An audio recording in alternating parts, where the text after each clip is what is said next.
Avant de commencer, quelques mots à propos de ce podcast. Ce podcast est possible grâce à ses contributeurs et animateurs, mais aussi aux sociétés qui le sponsorisent. Sérénité qui vous accompagne pour concevoir, industrialiser ou automatiser vos plateformes. Écrivez à contact@serenité.fr. Et Datatask d'Affinitech, la plateforme pour accélérer vos data lakes et data labs. Venez nous voir sur datatask.io.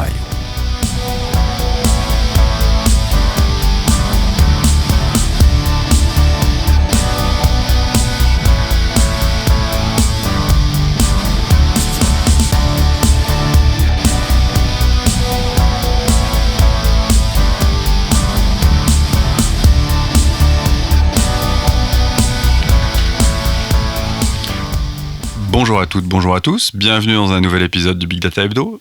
Le Big Data Hebdo, c'est le podcast francophone de la data et de l'IA. On décortique pour vous toutes les semaines toute l'actualité de la data et de l'IA. Dans cet épisode, on va parler des annonces de MS Ignite, de LLM qui savent dire je ne sais pas, du clap de fin de Talend Open Server, de Snowflake et de bien d'autres choses. Salut Paul, comment vas-tu ? Salut Vincent, très bien depuis la semaine dernière. Il fallait bien une petite semaine de repos là, pour se remettre de toutes ces émotions, toutes les annonces là, qui avaient eu lieu fin novembre. Là, on va pouvoir reprendre le cours normal de nos news. Encore une fois LLM bien sûr pour ce qui me concerne. Et pour me présenter rapidement, je suis toujours Tech Lead IA chez Avanade, partenaire Microsoft. Et toi Vincent, comment ça va ? Ben moi ça va très bien, écoute, on a j'ai plein de petites de bonnes nouvelles, de choses qui sont sorties là pendant les 2 dernières semaines chez nous.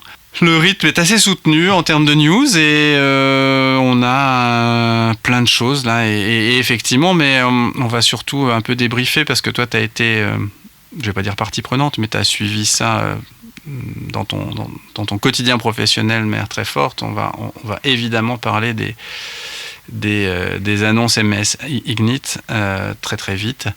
Et sinon, pour ma part, évidemment, tous ceux qui me connaissent savent que je suis le cofondateur de ce podcast et que je suis aussi cofondateur de Datatask et d'Affinitech. Et notre métier, c'est de construire des plateformes data. Alors j'ai envie de dire data et IA parce que de plus en plus, les deux sujets, on est sollicité aussi sur ce deuxième sujet pour nos clients et d'accélérer leurs projets data.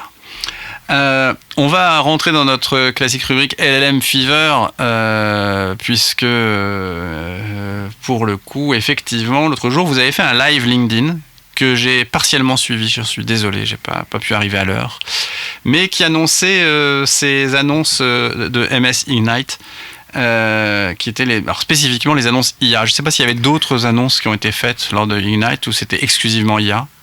Il y a eu un petit peu, j'en parlerai très rapidement pour ce que j'ai pu suivre aussi sur ce côté-là, mais effectivement le gros du volet, 289 occurrences du terme copilote dans le Book of News, qui est le gros PDF qui sort juste avant l'événement et qui nous donne l'intégralité des nouveautés. Donc, vous avez le document avant, c'est ça qui est génial. Nous, en tant qu'MVP, on l'a la veille. Bien sûr. Et après, il sort, je crois, 2 heures avant le démarrage de la conférence. Publiquement, ah oui. Ah, je croyais qu'il n'y avait que les MVP qui avaient ce doc.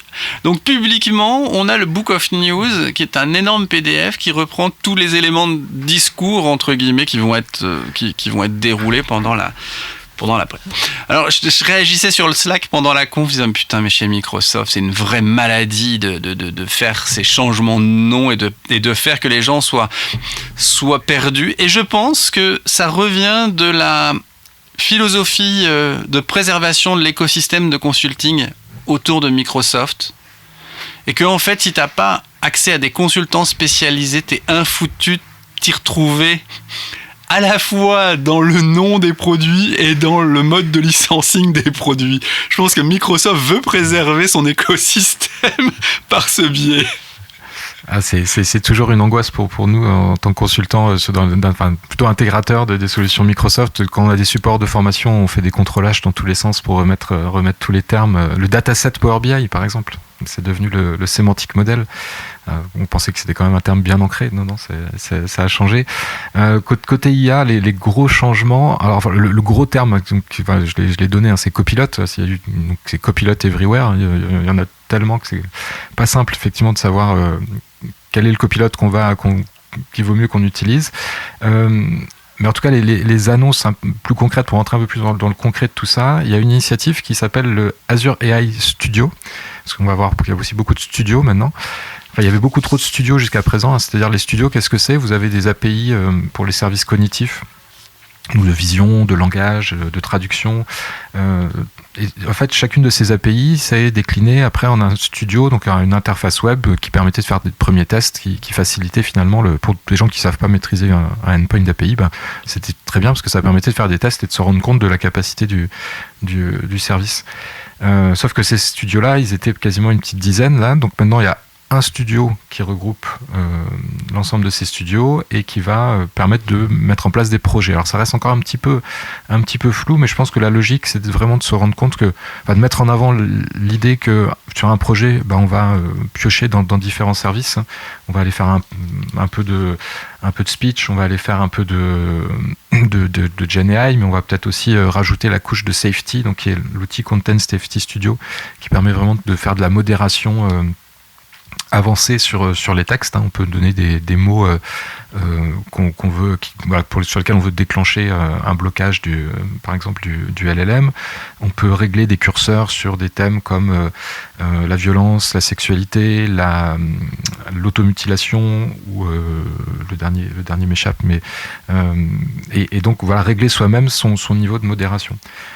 J'ai fait quelques tests, alors j'espère publier un article de blog là-dessus récemment en reprenant finalement les grands poètes français qui ont pu être censurés à leur époque et voir ce que donnerait finalement le AI Content Safety là-dessus. Sur les premiers tests, je vous les dévoile un peu avant d'écrire le post, mais dès que c'est très imagé, ça devient plus compliqué pour le modèle, même si il se déclenche très, très bien sur des mots. Mais quand les poètes sont très efficaces dans les images qu'ils donnent pour contourner la censure de l'époque, ça reste quand même efficace aussi pour contourner ces filtres-là. Donc, ouais. Azure AI Studio, premier portail qui vient finalement remettre une cohérence dans tous les outils. Ça, c'était Mais tu vois, le truc qui me gêne là-dedans, c'est qu'il n'y a pas eu un revamping de ces outillages il n'y a pas si longtemps que ça. Il y a eu des noms qui ont changé. Je prends Azure Cognitive Search, par exemple, que les plus anciens d'entre nous connaissaient sous le nom de Azure Search, et qui est devenu Azure AI Search. Bon, au final, ça reste le même outil. Alors, le même outil, à ceci près, quand même, c'est un outil qui a évolué aussi, qui intègre maintenant donc la capacité de Vector Search. Donc, on peut... c'était vraiment le produit que Microsoft avait mis en face d'Elasticsearch il y a quelques années, avec très peu de succès, on va dire. Et finalement, ils ont repris la base de ce produit-là pour lui intégrer la capacité de stocker des vecteurs, les fameux embeddings, stocker ces vecteurs et avoir du search et du search hybride. Et ça devient intéressant parce qu'on peut finalement mener vraiment les deux approches, du search, des similarités et cosinus, donc vraiment du search lié à l'approche vectorielle, une recherche plutôt basée sur les keywords, et un outil de re-ranking qui est finalement, quand je reprends, j'ai un top 5 qui arrive de mon vector search, un top 5 de mon keyword search. Et qu'est-ce que je fais de ces deux top 5 ? Finalement, il faut que je refasse un classement pour trouver les meilleurs contextes que je vais ramener après à un LLM. Donc c'est ce qu'on appelle le re-ranking. Et donc on a dans cet outil-là maintenant toute la panoplie des choses efficaces pour faire du search avancé. Ok, excellent. Non mais c'est... Ouais, cette histoire de search, moi il y a un truc qui me... Et t'as raison sur le re-ranking, puisque pour le coup, tu peux faire appel à deux trucs différents et avoir des résultats, et dans quel ordre tu les présentes, c'est pas idiot. Ouais. Et je termine sur la partie IA avec une chose qui était juste annoncée, il n'y a pas encore de date de preview, c'est l'approche model as a service. Alors, pour redonner la problématique, en fait, aujourd'hui, jusqu'à présent, on était un peu partagé finalement, on voyait les deux approches chez nos clients, c'est soit on va utiliser un service, souvent un modèle closed source chez un provider de cloud parce que c'est lui qui va gérer finalement derrière toute la partie infra d'inférence, les GPU qui vont servir à faire de l'inférence. Ou alors l'autre approche, c'était de revenir à en fait de déployer ses GPU chez soi, d'avoir son LLM open source qu'on installe sur ces machines-là et on le fait tourner. Et la deuxième approche n'est pas simple à mettre en place, même si elle sécurise complètement les choses, parce que là, on s'abstrait complètement de tout passage par le cloud. Et donc finalement, ce qui ressort de l'approche modèle as a service, c'est que Microsoft met à disposition les principaux modèles open source du moment. Donc il y a Llama 2 de chez Meta, Mistral, Jayce, dont on n'a jamais parlé ici, mais qui est peut-être le modèle aujourd'hui le plus performant en langue arabe. Et puis on retrouve Cohere aussi. Donc voilà, des acteurs côté modèle open source, mais de l'infra managé par Microsoft. Et donc on va avoir finalement des endpoints accessibles aux développeurs pour utiliser ces modèles et avoir la capacité de travailler directement avec sans se poser la question de l'infra. Par contre, la question qui va se poser, c'est celle de la facturation. Donc là, on n'a pas encore le mode de facturation qui sera associé. Mais on n'est plus dans l'idée de ce que Microsoft avait introduit au travers du modèle catalogue, qui était quand même, et qui est un peu dans l'esprit de GingFace, qui est même en partenariat avec GingFace, qui est le fait de dire, voilà les modèles qui existent aujourd'hui, vous pouvez les récupérer, provisionner des VM dans Azure et les faire tourner. Là, on est vraiment sur du service managé, mais avec pour l'instant la question de la facturation. Tu vois, et là où je me poserais les vraies questions, parce que ça va revenir sur une petite expérimentation que j'ai fait la semaine dernière, là où je me poserais les vraies questions, c'est la capacité de scalabilité pour la réponse. Typiquement, en combien de temps une nouvelle instance d'un truc qui est quand même assez volumineux, on va pas se raconter d'histoire. On parlait la semaine dernière que Mistral 7B pouvait tourner sur une machine avec 6 Go de mémoire. Enfin, faut quand même pousser les meubles pour pouvoir faire ça. Mais bon, booter 6 Go de mémoire, c'est quand même pas le truc le plus simple qui soit. Et le vrai sujet, c'est face à un afflux de demandes, tu vas pas pouvoir tout servir avec la même instance. Donc il va falloir que et là où c'est facile de booter un truc qui a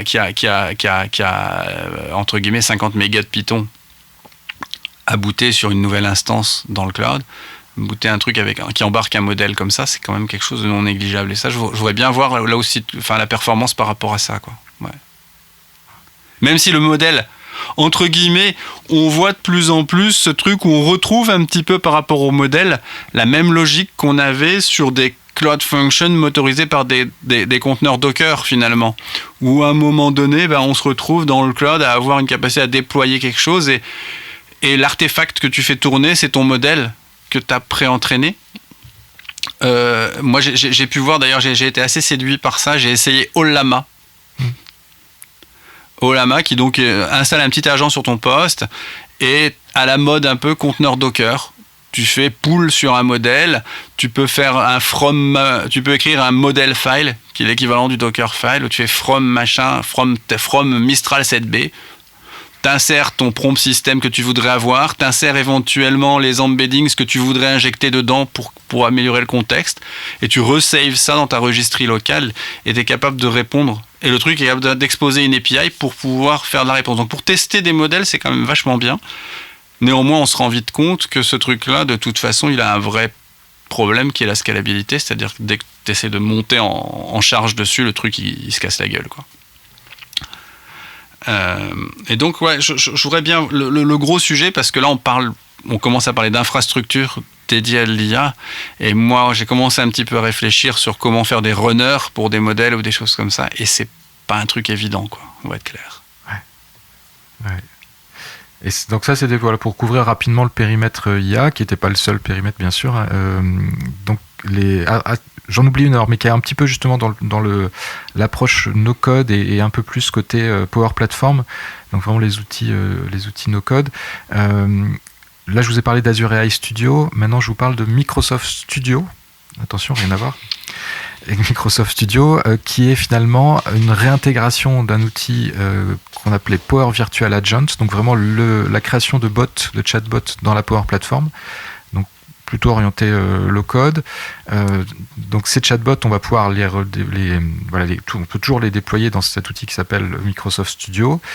Ce qui change là, c'est qu'on a maintenant deux possibilités avec Microsoft Studio. C'est soit déployer le bot, donc avoir un bot classique finalement qu'on peut mettre après à disposition en interne, à l'externe de l'entreprise, mais qu'on peut aussi booster avec des fonctionnalités d'intelligence artificielle générative et revenir sur la partie plutôt Microsoft 365 Copilot, donc les outils bureautiques boostés à l'IA générative, le Teams qui fait les comptes rendus de réunion, le PowerPoint qui se construit un peu tout seul, ou le Word qui vous écrit du texte. Donc voilà.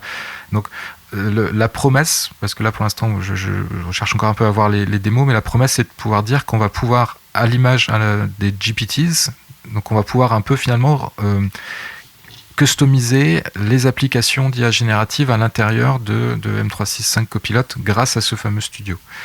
Bon, à voir, à éclaircir, à voir un peu au niveau des fonctionnalités, de la capacité qu'on a à faire avec une interface très low code, et après bien comprendre le licensing. Si on est juste sur du bot sans IA gen, bon bah voilà, c'est le coût du bot.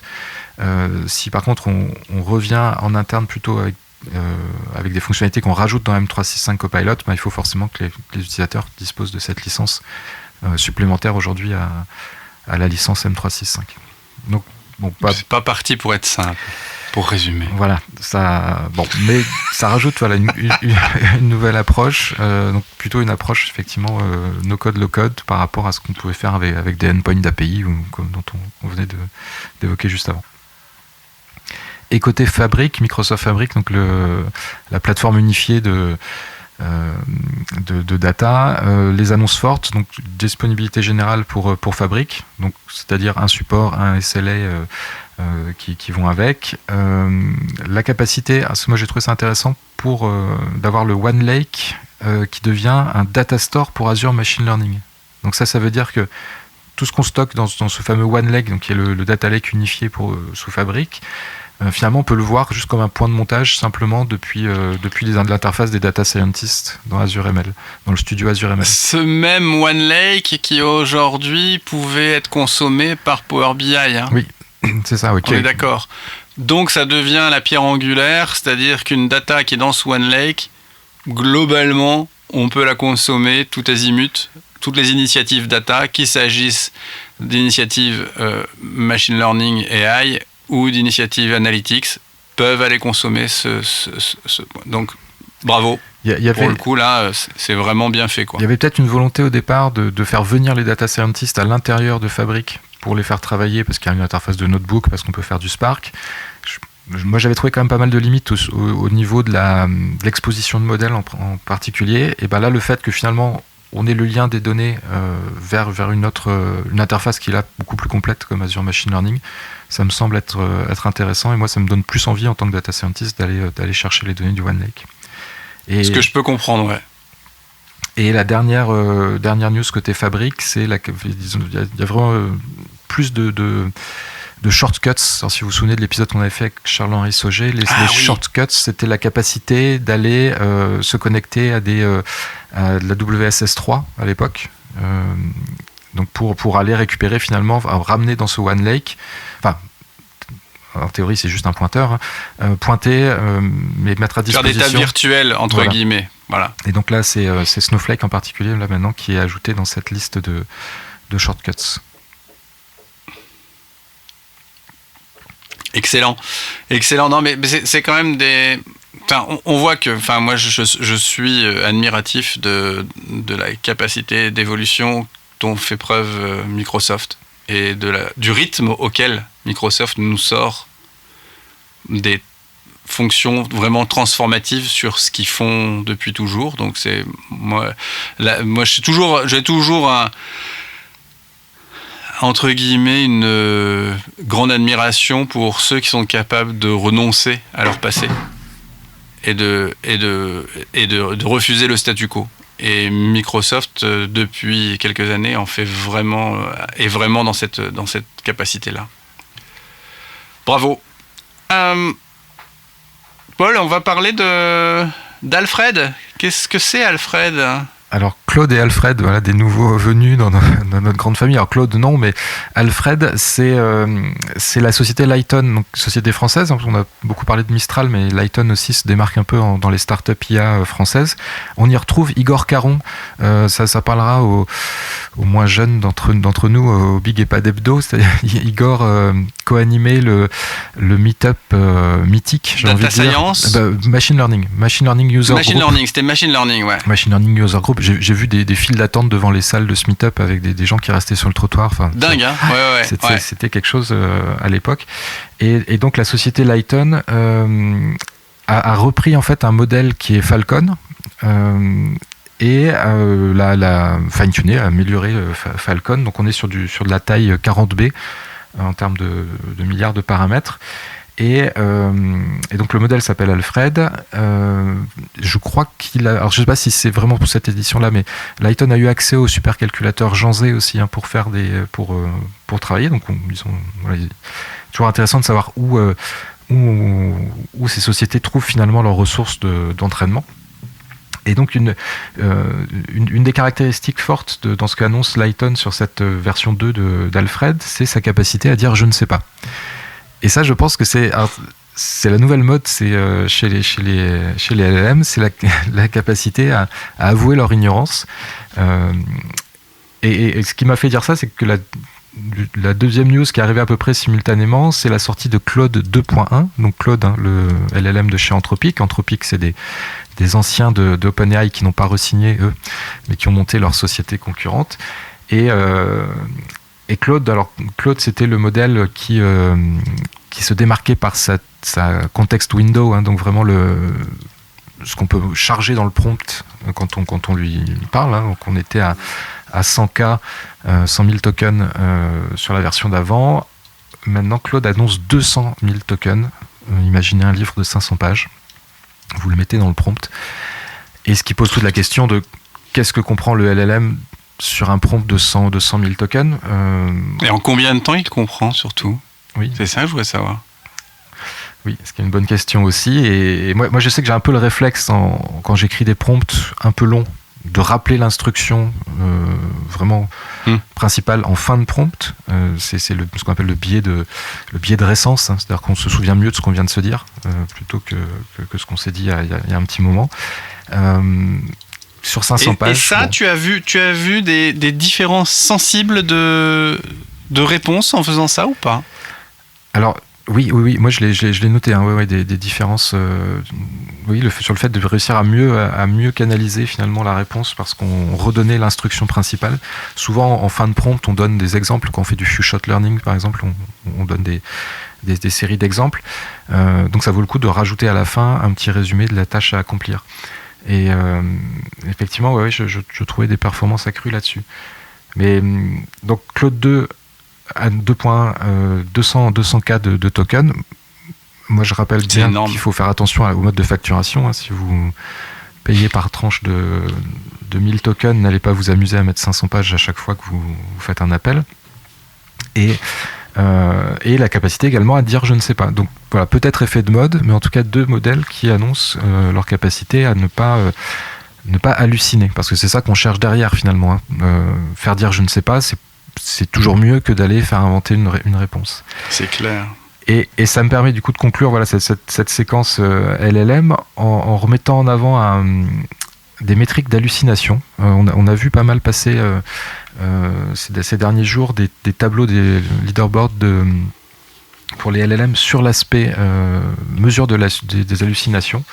Alors j'ai repris un peu la documentation que propose la société Galileo autour de ces métriques pour savoir un peu comment tout ça se calcule. Alors il y a 2 métriques principales, donc correctness ou faithfulness, en tout cas factfulness, donc l'effet d'être la capacité à être factuel pour un LLM, et une autre métrique qui est le context context respect, je crois, enfin le groundness, donc la capacité à bien s'appuyer sur le contexte qui est fourni. Alors, une fois qu'on a dit ça, bon, ok, il y a des métriques, mais comment est-ce qu'elles sont calculées dans le détail, ces métriques ? Et ce qui est intéressant, c'est qu'en fait, elles sont calculées d'après dans ce que fait Galileo par des prompts robustes, alors que la société annonce comme étant robustes, basés sur des chain of thought. Rappelez-vous, si vous avez écouté l'épisode de la semaine dernière, rappelez-vous du petit escargot qui va sortir de son puits. Donc finalement, aujourd'hui, c'est ça qui est intéressant, c'est qu'on en est à évaluer les LLM avec des prompts qu'on espère plus robustes pour l'évaluation des LLM. Enfin, en tout cas, ça fait moi, je connaissais les méthodes plutôt de métrique, de similarité. Enfin, on demande 2 réponses et puis on regarde le nombre de lettres qui différencient. C'est des choses là pour le coup plus quantifiables. Et ben là, on arrive à des outils de mesure qu'on espère fiables, mais qui sont eux-mêmes basés sur des prompts. Ouais. Effectivement, les sociétés qui vont maîtriser ces méthodes-là et qui seront en capacité de le prouver, parce qu'effectivement, on imagine que il faut que le prompt qui mesure le degré d'hallucination n'hallucine pas lui-même. Mais on arrive sur des choses qui sont assez impressionnantes et qui nous donnent des classements avec, on sait très bien, de toute façon, dans notre milieu, toujours les pincettes qu'il faut prendre autour de ces benchmarks. Ouais, on aime toujours ça en plus, mais on aime toujours ça et on a tendance à se laisser embarquer facilement dans les benchmarks. On y reviendra d'ailleurs juste après. On a un item qui nous permettra de parler de ça. Mais c'est pas mal cette histoire d'hallucination index, quoi, finalement. C'est pas mal. Bon, c'était un petit chapitre LLM Fever intéressant avec et moi je suis ravi qu'il y ait des modèles open source faits par des boîtes françaises. C'est une bonne chose et je serais d'ailleurs curieux de savoir s'il y a un classement, on revient sur des histoires de classement, s'il y a un classement sur la scène mondiale de pays assez dynamiques. J'ai l'impression qu'on l'est de plus en plus, on est de plus en plus dynamique avec de plus en plus d'initiatives françaises autour de ces thématiques. Donc on parlait la semaine dernière évidemment de QTI, qui va dynamiser encore un peu plus les choses et que ça permet de recenser des différents acteurs qui sont présents. Mais là, effectivement, tu nous parles de Lighton et il y a un vrai sujet autour de ce côté français. Je suis ravi de ça, ça me fait très plaisir. On va parler un peu de data engineering et autres maintenant. Alors première news que je partage, c'est on a tous eu un jour le fait d'aller loader des données dans une base de données et de devoir optimiser un petit peu ça. La facilité. Et effectivement, c'est vachement plus facile de loader un gros fichier plutôt que d'aller loader plein de petits fichiers. Donc le post en question, il fait un peu il est intitulé Multithreading Framework for Data Ingestion. Donc c'est comment, depuis la donnée qui est dans des S3 buckets dans AWS, aller la charger dans Snowflake avec les mêmes ressources. Et il fait la comparaison entre, pour ces 1,3 giga de données et 9 millions d'enregistrements, s'il le split en multiples fichiers par rapport au fait de garder un seul fichier. Et effectivement, vous avez deviné que le fait de splitter en multiples fichiers permet d'avoir des performances plus élevées. Alors on reviendra sur un point que l'article ne traite pas, qui est qu'à un moment donné, il faut trouver le bon compromis, parce que nous, on s'est rendu compte par ailleurs que dans certains cas de figure, le fait de reconcaténer des fichiers permettait aussi de gagner du temps. Donc il y a vraiment un bon milieu à trouver. Je me souviens à un moment donné, et c'est d'ailleurs ce à quoi arrive le user quand il fait son expérimentation, il fait des fichiers de 120 mégas. Je me souviens à la grande époque d'Hadoop. Hadoop splittait tous les fichiers en blocs de 128 MB, puisque c'était la taille d'un, je sais plus quel était le terme, c'était cluster sur le disque ou je sais plus, de chunk, la taille du chunk sur l'HDFS, c'était ça. Et au final, c'est à peu près, on est toujours à peu près là-dessus. C'est surtout autour de cette taille-là de données finalement qu'il faut converger. C'est-à-dire si vous faites un éparpillement de micro-fichiers de 2 lignes chacun, Vous allez passer votre temps à traiter de la métadonnée plus que traiter de la donnée. Et si par contre vous avez un trop gros fichier, vous allez avoir du mal à le faire passer dans un tuyau avec une quantité de mémoire limitée, quoi. Donc à un moment donné, et ça donne un peu, j'aime bien ce genre d'articles qui sont un peu en cookbook, et donc si vous êtes face au sujet de comment faire l'intégration de données pour pouvoir faire que vous avez une storage integration qui puisse être utilisée côté Snowflake pour passer un copy into, depuis cette storage integration, c'est assez bien expliqué. Nous, on est allé dans des travaux avec des clients un step plus loin. On a fait du Snowpipe, qui donc fait que vous ne faites pas un copy into, mais vous laissez Snowflake lui-même lire la donnée pour l'envoyer vers la table destination. Vous paramétrez ça dans l'intégration de données. Et pour le coup, on a encore gagné un cran au-dessus en termes de performance par rapport à ce que c'était. Et surtout, ce qu'il faut comprendre, c'est que votre copy into que vous allez déclencher, ce copy into, il va démarrer une warehouse, pardon, qui est le cluster de compute de Snowflake. Et donc, vous allez payer pour ça. Et vous allez payer pour ça. Si votre fichier prend effectivement plusieurs minutes à être ingéré, pas de problème. S'il prend quelques secondes ou quelques millisecondes à être ingéré, vous allez être en dessous du temps minimum d'allumage de la warehouse, donc vous allez payer quand même pas mal de ressources inutilisées. Alors que si vous faites du Snowpipe, c'est les ressources de Snowflake qui vont insérer ça. Vous n'allez pas payer une warehouse, vous allez payer les millisecondes de Snowpipe que vous allez utiliser, qui sont un peu plus chers évidemment qu'une warehouse. Donc si votre ingestion dure une demi-heure, faites avec du copy into depuis la storage integration, bien sûr, ça sera moins cher. Quoique ce sera peut-être plus complexe à maintenir que le Snowpipe. Donc il y a toujours des trucs un peu, le coût opérationnel qu'il faut mettre dans la bataille par rapport à ça. Donc, petit article, si vous êtes dans le monde de Snowflake et que vous cherchez à optimiser un petit peu vos schémas de EL, puisque vous êtes évidemment, si vous êtes dans Snowflake, j'imagine pas un instant que vous faites de l'ETL, et vous faites surtout de l'ELT. Donc si vous voulez optimiser votre EL, et surtout le L de EL, eh bien, ce truc-là est un truc à lire.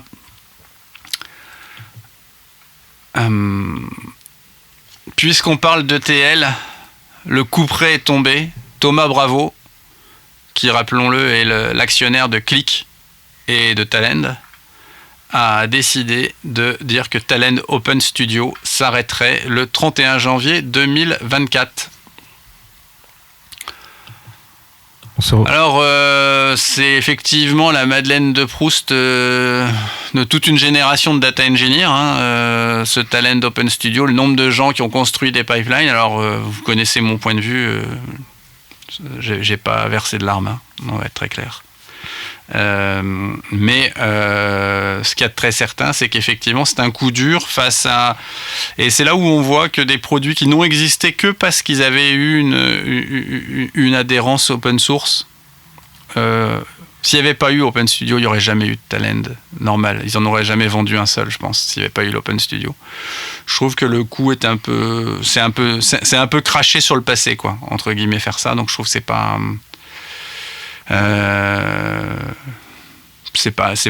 très chouette. Donc je voudrais bien connaître leurs statistiques de download actuelles,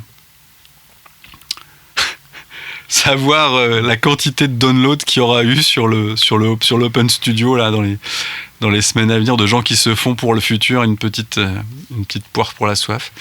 Mais bon, en tout cas, bravo à ceux qui ont... C'est Stéphane qui commentait ça sur LinkedIn, Stéphane Ekel, qui disait bravo à Cédric Carbone, Bertrand Diard et je ne sais plus le troisième larron, pour le chemin que vous avez parcouru et pour le fait d'avoir enfanté de ce produit qui, quand même si moi je ne l'aime pas, a quand même été un fait marquant dans la mouvance data pendant presque 2 décennies. Donc c'est quand même pas mal, quoi. Voilà.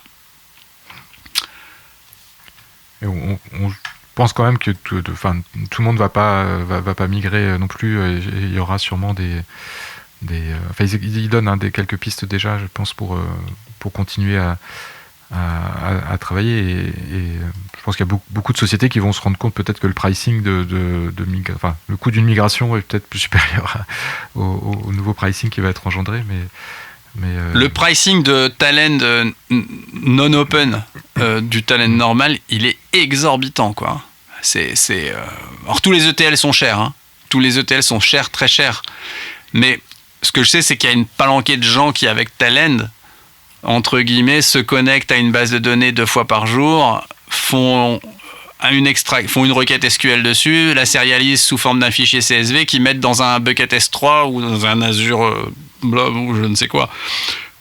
Ceux-là, ça va être compliqué, quoi, parce que ça justifie pas le fait de faire un chèque de plusieurs dizaines de milliers d'euros, quoi, entre guillemets. Est-ce qu'il y aura de la chasse aussi aux mauvais payeurs, hein, comme pouvait le faire Oracle aussi à une époque, d'aller relever un peu les compteurs, parce que ça reste aussi... faut être en capacité de faire du recouvrement. Hein, Le truc, c'est que quand même, la version Talend qui s'appelle Talend Cloud fonctionne comme service cloud et est tarifé sur... que de mémoire, il y a 2 inducteurs qui sont le nombre de sièges d'utilisateurs et le nombre de moteurs d'exécution que tu as dans ton environnement. C'est-à-dire que typiquement, si tu as un worker qui est dans ton environnement de dev et un worker dans ta pré-prod et un worker dans ta prod, tu payes pour les 3. Ça incrémente un compteur et ton nombre d'administrateurs incrémente aussi un compteur. Et donc, tu achètes un quota de ressources dans ces 2 compteurs. Et bon, ce qu'il y a de très certain, c'est que ça veut quand même dire qu'au final, le fait de resquiller va être quand même assez difficile, quoi. Mais j'admire, Paul, ton réflexe bien français de savoir s'il va y avoir moyen de passer entre les gouttes. Je trouve ça assez extraordinaire. Allez, on va revenir sur un de nos suspects habituels maintenant, hein, puisque c'est Motherduck. Motherduck, vous le savez, c'est la société qui fait une offre commerciale autour de DuckDB. Motherduck, et donc dans DuckDB, on en a parlé dans un précédent épisode, je crois, on a maintenant la possibilité de faire du PySpark à l'intérieur de DuckDB. Motherduck a décidé d'aller faire un benchmark entre les deux déclinaisons, c'est-à-dire de dire depuis une machine sur laquelle on fait tourner DuckDB, on va aussi faire tourner du Spark. Donc on a les 2 noyaux qui sont dans la machine. Alors bon, tout à l'heure on parlait des histoires de benchmark et de comparaison et que on faisait dire ce qu'on voulait aux chiffres, hein. Bon, là c'est le cas, puisque effectivement c'est très facile de mettre Spark dans les cordes et d'être plus fort. Il suffit de faire un benchmark qui n'est pas distribué. Ouais. Dès que vous allez monter en capacité et que vous allez dépasser la taille d'une machine, Spark va pouvoir être distribué, DuckDB ne le sera pas. Mais néanmoins, le truc est assez intéressant, et moi c'est pas tant la performance qui m'intéresse là-dedans, c'est le fait de voir que vous pouvez prendre du code Spark et le faire tourner dans DuckDB. Et ça, je trouve ça quand même vachement bien.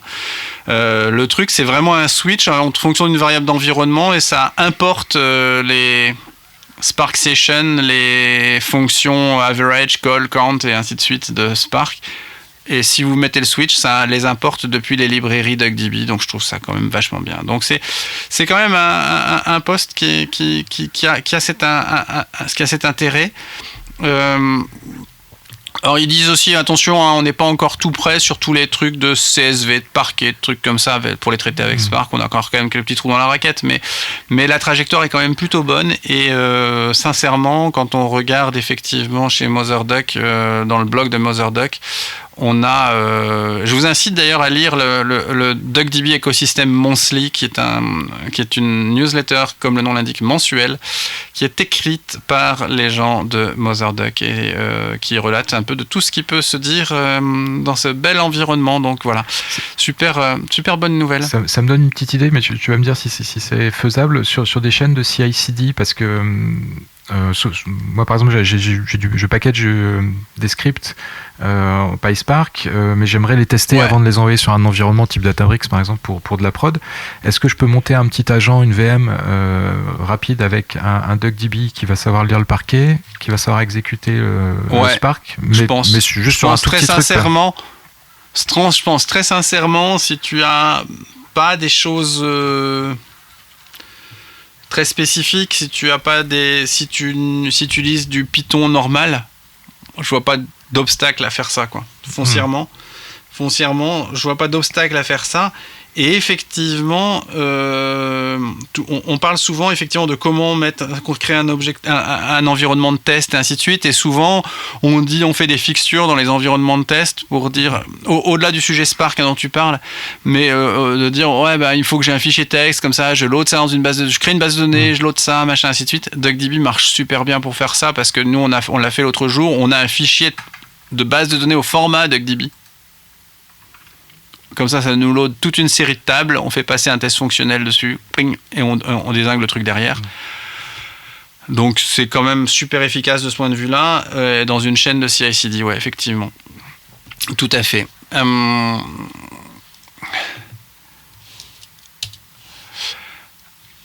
On va parler très brièvement aussi on a déjà parlé de data observability. Alors, il y a plein d'initiatives qui se font là-dessus. Vous vous souvenez, l'autre jour, on a parlé de data contract et on a dit l'observabilité des données, si vous voulez mettre en place une politique de data contract dans votre environnement, elle est clé puisque il faut que vous ayez des données qui soient toujours dans certains critères que vous avez définis. Et donc ça, c'est quelque chose qui peut être quand même très long à faire, d'extraire ces données qualitatives et quantitatives sur vos assets de données.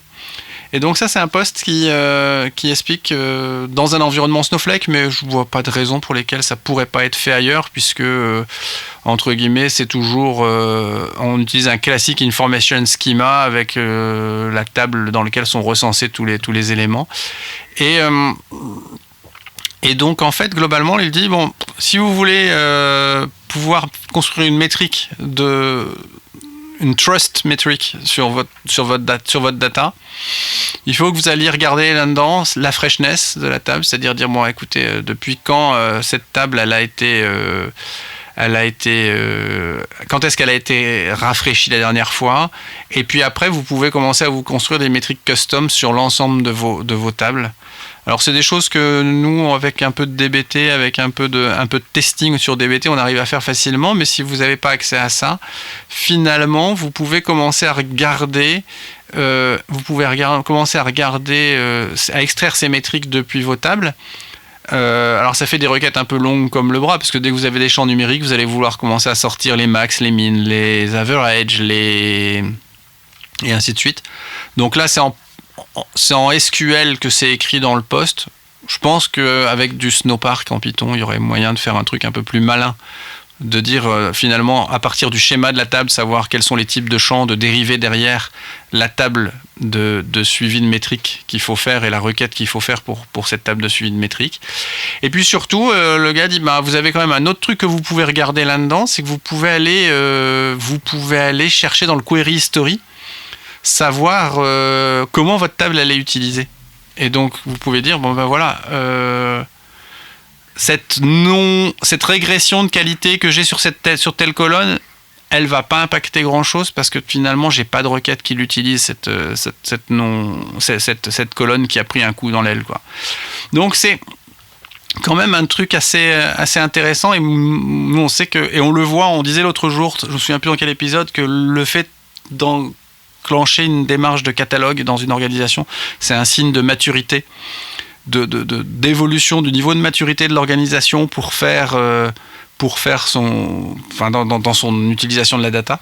Je pense que l'observabilité sur la data et la logique de data contract, c'est encore le step au-dessus. C'est-à-dire que je connais ce que j'ai et maintenant j'ai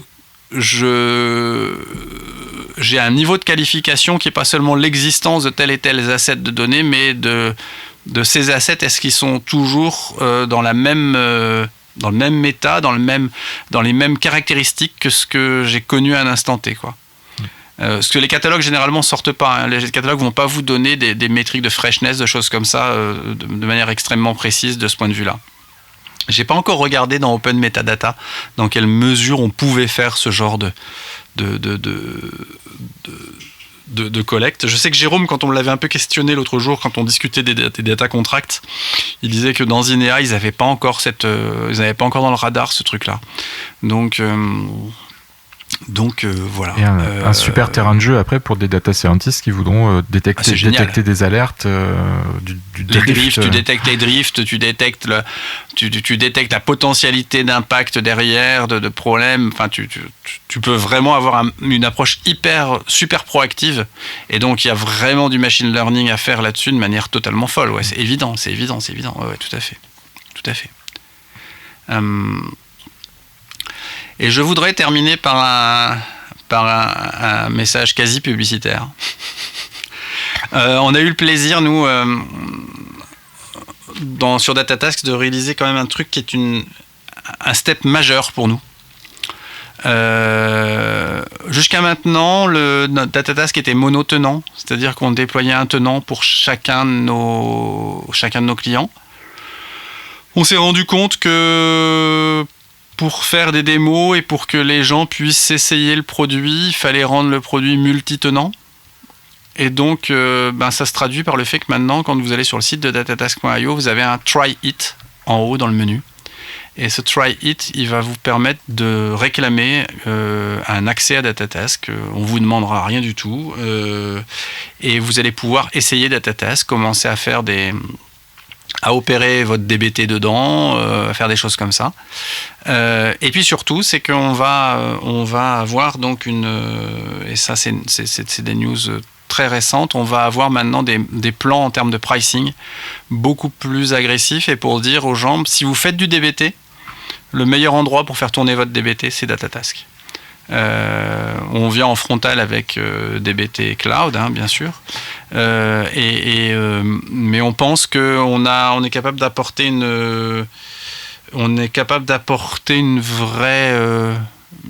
vrai différenciateur par rapport à l'ensemble des choses que l'on fait en plus de DBT. C'est-à-dire qu'on va intégrer dedans tout ce qui est EDR pour faire de l'elementary report, pour pouvoir faire de la suivi de qualité, ce dont on parlait juste avant, à peu de choses près. On est capable d'avoir aussi ce qu'on appelle des artefacts de loading de données, de choses comme ça que vous pouvez intégrer dedans.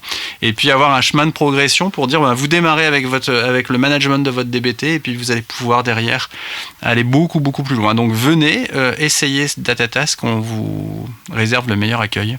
Et l'engagement, il est super simple, vous n'avez même pas à nous parler ni quoi que ce soit. Vous allez vous faites une demande et on vous crée un compte automatiquement. Voilà.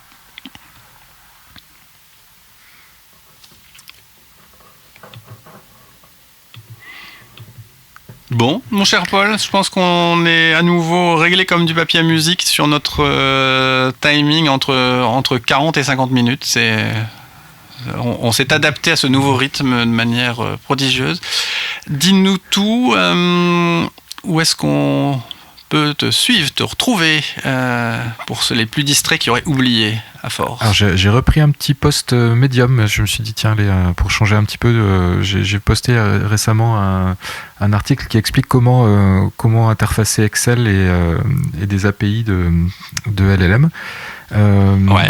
Et puis bien sûr donc sur les LinkedIn Live de la Global AI Community France ou en replay sur ma chaîne YouTube, parce qu'on aura selon l'époque à laquelle vous écoutez cet épisode, il y aura 2 lives ou 2 replays spécial LangChain, initiation et deep dive avec Pierre Bittner que vous pouvez retrouver sur le Slack, et on va parler framework de LLM et ça va être bien sympa. Et toi Vincent, cool. Où est-ce qu'on te retrouve en dehors du Slack? Eh bien moi on continue à me retrouver bien sûr sur le Slack, tu as bien raison de dire ça. Et puis sur tous les classiques réseaux, Twitter, Blue Sky et autres sous mon pseudo habituel @vhe74. Et ton idée d'écrire un peu sur Medium des articles me fait penser qu'effectivement on trouve ma plume pour les news dont on parle à l'instant sur le blog de datatask.io, mais je me dis que réécrire sur un média un peu indépendant à côté serait une bonne idée, et donc je vais essayer aussi de réactiver mon compte d'auteur Medium pour pouvoir écrire des choses un peu plus généralistes sur la data ou qui touchent à d'autres technologies que j'utilise au quotidien. Je pense par exemple à des choses où vous pourriez être susceptible de lire des choses autour de Snowflake, autour d'AWS CDK que j'ai un peu retourné dans tous les sens ces dernières semaines, dans un futur proche. Donc ce serait pas mal que je me décide à mettre une touche finale à la demi-douzaine de brouillons d'articles que j'ai dans mon bloc-notes. Parce que c'est ça en fait le sujet, c'est que je dois avoir une demi-douzaine d'articles auxquels il doit manquer 5 ou 6 lignes pour en faire des articles publiables, quoi. Donc il faudrait que je me décide quand même à le faire, ça. Ce serait pas mal pour moi, pour tout le monde. Ce serait une grande satisfaction. Eh bien, on vous souhaite... on espère, pour reprendre la formule habituelle, pardon, on espère que vous avez passé un bon moment à écouter cet épisode, autant que nous en avons eu à l'enregistrer pour vous. Et puis on vous retrouve très bientôt. À très vite. À bientôt. Merci Paul.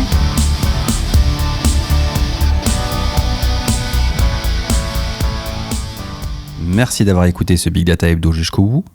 On vous serait reconnaissant de nous noter sur vos apps de podcast et d'abonner 2 de vos amis.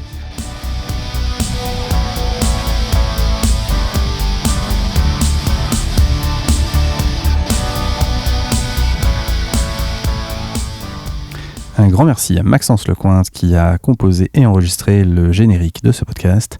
Retrouvez-le sur le Slack. À très vite.